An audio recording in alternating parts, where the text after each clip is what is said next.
Is to show you how we can paint the floating walleye jigs that we've already made. Now these are ones that we made, these right here, and these right here we've already painted, and all of these here and here, the pink ones and the green ones, all of these that you've seen have been made by one bottle of EPB. That's approximately 600 floating jigs that are a quarter ounce.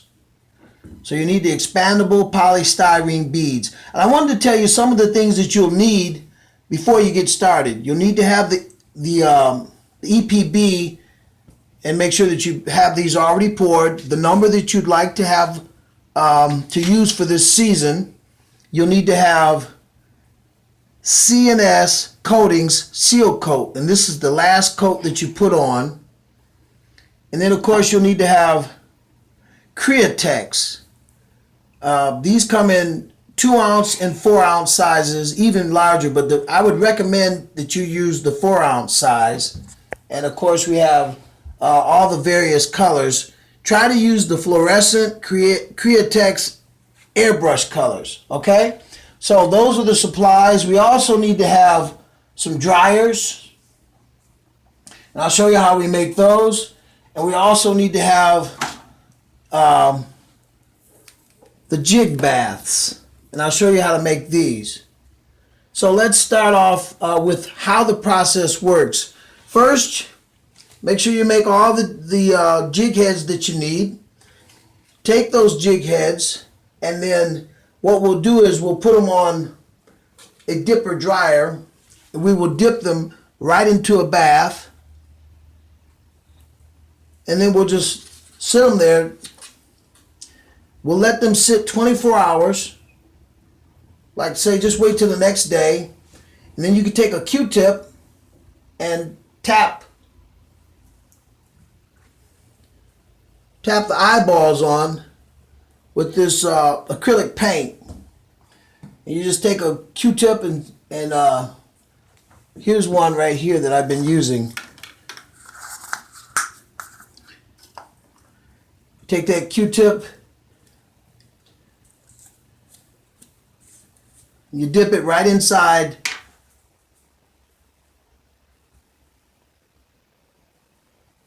and then you tap the eyeballs on.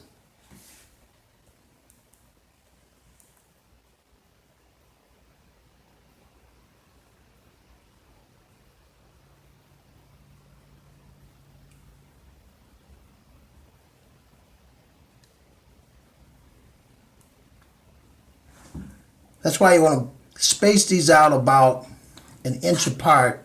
That way it'll give you enough room to put your eyeballs on. The eyeballs don't have to be perfect. All they have to be is placed on there. The fish really don't mind. I've caught them with eyeballs, and I've caught them without eyeballs. So therefore, that's how you get the eyeballs on. And now we want to get to how to build a bath and how to make a dryer. After you've done this here, make sure that you wait until these are dry, and then you'll finish them off with seal coat, and that will make them waterproof.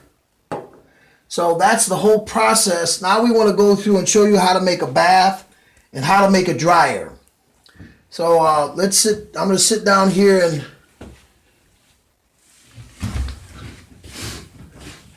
let's see now. I had some questions that people had about, well, how many jig heads does the EPB, this size EPB make? And the answer is 50 dozen or over 600 jigs that are a quarter ounce. It might make a little less if you use the big jig head size, which I do not use, but I'm going to make a mold for that in another video. So let's make a bath, and we'll proceed from there. This is Gorilla Tape. I just take that and lay that right on there, just like that. And then we'll put this other piece on the other side.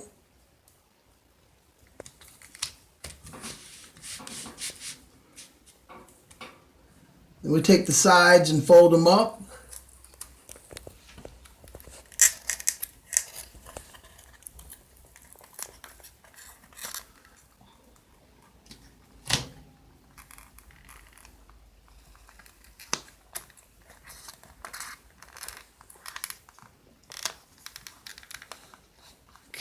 we got that one on. And this side here.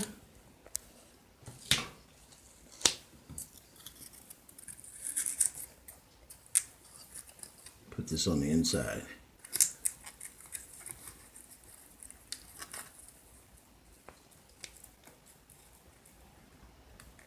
That's roughly how you make a bath. You don't have to be perfect. And once you get the bath done, you'll notice that there's some gaps on the inside. When there's a gap in there, all you do is take a little modeling clay, roll it up, and place it in those gaps. When you place that in there, that'll keep your paint in. So you make sure you cover all the openings. This is just a mock-up just to show you basically how to put one together. We made this out of this material here that's like a little wafer board. You can get these at Staples for a couple bucks, and they give you a really big board. So that it'll make plenty of baths for you. So that's one example of making a bath.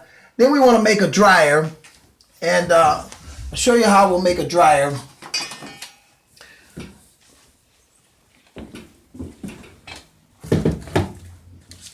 Just taking roughly about 10 inches, 10 and a half inches. And here's the dimensions for the bath. Those are the dimensions. Let me get this a little bit better for you. How's that? There's the dimensions for the bath. That works pretty good. And then also, here's the dimensions for the dipper dryers that I'm using today in our video. You can make them any size you want, but this size seems to work for me because they fit into the bath. So let's make a dryer. About 10 and a half inches. Okay. And this is 1/2 inch PVC. I'll set this down over here. And just pull the corners right off like that. Then you take about 8 inches of insulation.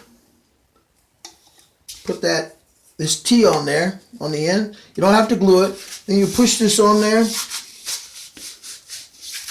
Now you have your jig dryers. The reason why we have it this way is we put that T on there so when we get done dipping them, they won't roll. It gives you a little handle. And now we'll set these up in just a minute. So we'll pause right there so I can set these up. Okay. Are we going? Mm-hmm. All right. So right now we want to fill this up. This is the seal coat. And we'll just show you an example of,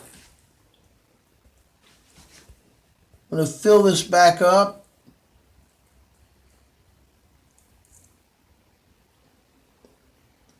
With seal coat.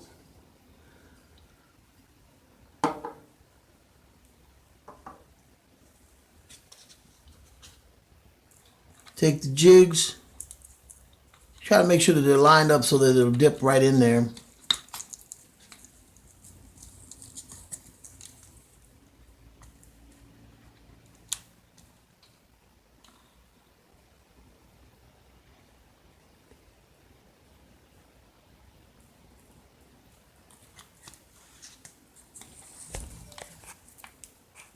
Okay, we run a little low on seal coat. What you do is you let the drip heads come off the top.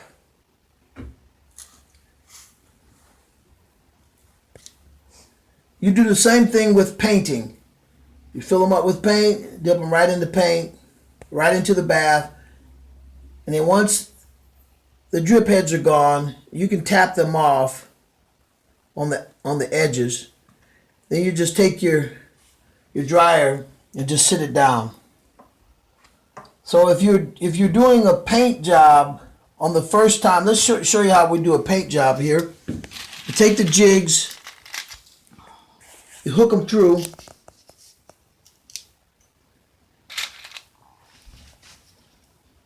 Give about 1 inch.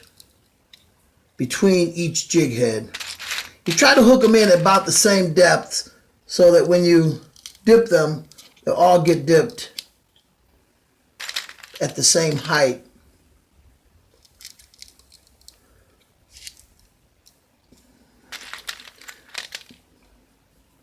We're going to put at least 8 to 10 on one dipper dryer. And you can tweak this any way you want to make it fit your own style of painting. I tried the airbrushing and we came up with a washed out look that I didn't really like. So I decided to go with dipping. And so we got, let's see, that's 7. Go with 8.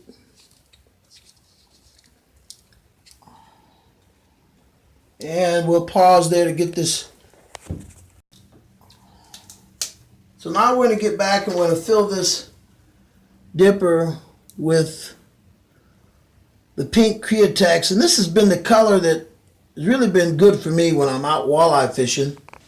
This color works really well. So I like pink, and I like the to fish with the chartreuse. Those two colors have been the most productive. So we're going to fill this up. Fill this bath up with the pink Createx. There we go.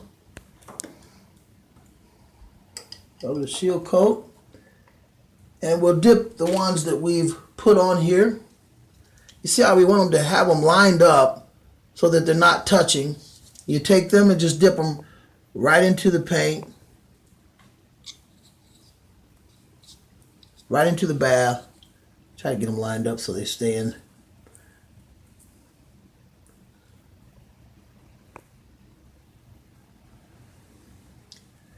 You gotta wait for the drip heads to get off there, and you can also tap off the excess paint on the edge.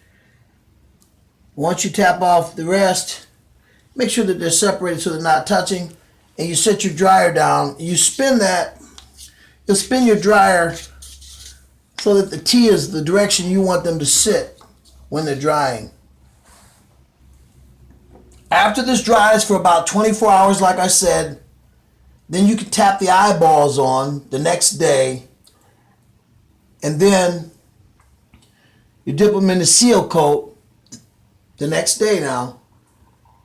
If you try to put the eyeballs on when it's still wet, it doesn't stick. So wait for these to dry overnight. Put the eyeballs on the next day, and you can dip them in the seal coat right away, and that will complete your painting of your walleye, floating walleye jigs. Hopefully this video was helpful for you. I haven't seen many videos out there about painting. I think Matt did a little bit about painting.